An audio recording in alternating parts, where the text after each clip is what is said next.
अब सऊदी अरब में जाके गला मिलाते हैं तो गलती नहीं होता है, तो अब नरेंद्र मोदी क्यों, नरेंद्र इस्लाम क्यों नहीं होता है? এটা ইসলাম ধর্মকেও অপমান করেছে। जब कॉन्स्टिट्यूशन अमेंडमेंट होता है तो कॉन्स्टिट्यूशन अमेंडमेंट होता है 2/3 मेजोरिटीज के लिए, लेकिन आप चला के किया है, आप कॉन्स्टिट्यूशन अमेंडमेंट नहीं करके आप एक बिल किया है।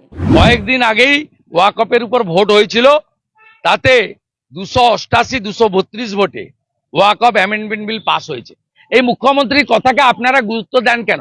इसमें बांग्लादेश का हाथ है, अगर हाथ है तो इसको जमींदारी तो सेंट्रल गवर्नमेंट का है कि बीएसएफ बॉर्डर संभालते हैं, हम नहीं संभालते हैं। আর উনার ভাইপো এনামুলকে সাথে নিয়ে গরু পাচার করতে পারছে না, কেষ্ট গরু পাচার করতে পারছে না, সেই যন্ত্রণা থেকে তিনি বিএসএফ কে গালাগালি করছেন। तो अगर आपका प्रोग्राम में हम भाग लेते हैं तो असंतोष की बात क्या है?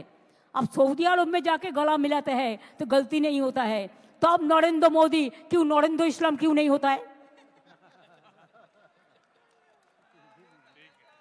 और ममता अगर जाते हैं तो ममता के लिए टाइटल भी बदल देते हैं, आई विड्रॉ नरेंद्र इस्लाम वर्ड, कि मेरे को काटिसी के लिए। এটা ইসলাম ধর্মকেও অপমান করেছেন এবং সাথে সাথে দেশের প্রধানমন্ত্রী এবং সমগ্র সনাতনী সমাজকে অপমান করেছেন। अगर वॉकअप एक्ट को चेंज करना है तो आप क्यों कॉन्स्टिट्यूशन अमेंडमेंट नहीं किया? 2/3 मेजोरिटी में ये एक्ट पास होना चाहिए, खाली मेजोरिटी से नहीं होता। जब कॉन्स्टिट्यूशन अमेंडमेंट होता है तो कॉन्स्टिट्यूशन अमेंडमेंट होता है 2/3 मेजोरिटीज के लिए, लेकिन आप चला के किया है, आप कॉन्स्टिट्यूशन अमेंडमेंट नहीं करके आप एक बिल किया है।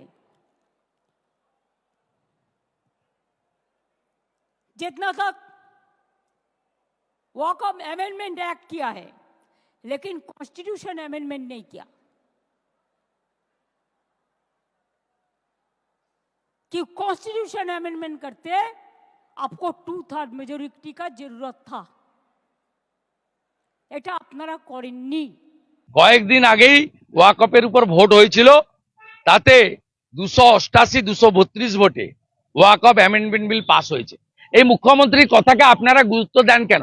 এই মুখ্যমন্ত্রী ওয়াকফের দিন আলোচনা হয়েছিল এখানে 2 দিন, পরের দিন আমি ছিলাম, আগের দিন উনি বলেছিলেন এটা পাস হবে না, কারণ 2/3 মেজরিটি নেই বিজেপির কাছে।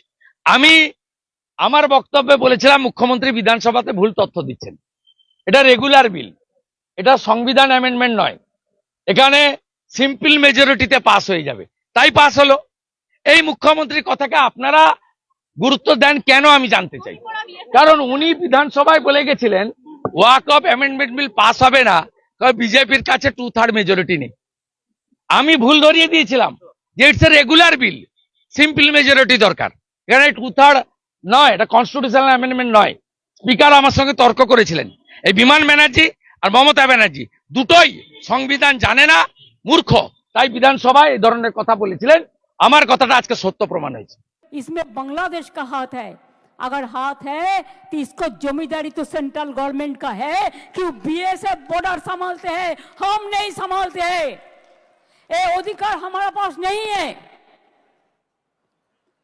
स्टेट गवर्नमेंट का पास बॉर्डर संभालने का अधिकार नहीं है, तो आपने क्यों अलाउ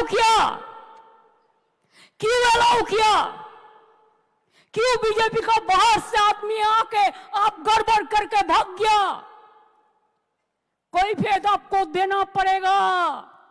উনি 1 কোটি রোহিঙ্গা মুসলমান ঢুকিয়েছেন, আরো 1 কোটি ঢুকাতে চান। হিন্দু এখন 67%, উনি হিন্দুকে 50-এর নিচে নামাতে চান।